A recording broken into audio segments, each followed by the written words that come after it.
ए पाणी घेऊन ये का पाहुण्यांना, चाय पण कर. बोला पण काय ना पाहुणं, तुम्हाला फोनवर जी बोललो होता का मी सरकारी नोकऱ्या मला मुलगीचं मान्य मला, मी मुलगी द्यायला तयार, आपण हुंडा बिंडा काही मिळणार नाही. छे छे, हुंडाचा विषयच नाही काय याच्यात. हुंडा मी बिलकुल घेत नाही. हो बोला की. हुंडा वगैरे काय नको आपल्याला. हा मान्य, काहीच नको. ओके मान्य, बोला की. हो का मामा, हुंडा वगैरे तर काय मागितलं नाही मी.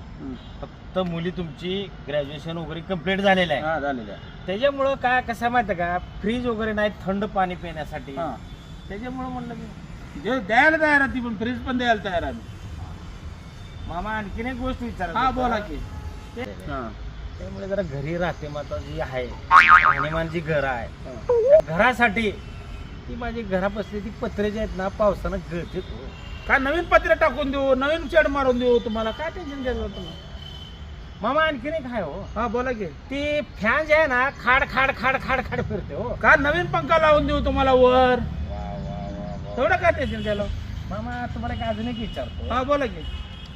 ते मार्केटमध्ये जाताना हा भाजीपाला वगैरे काय आणायला हा जाताना, गाडी वगैरे काय नाही, हा त्यामुळं चालत जाणं सोबत नाही पुरी. काय मोटरसायकल काढून देऊ आपण तुम्हाला एखादं, तेवढं काय टेन्शन घ्यायला.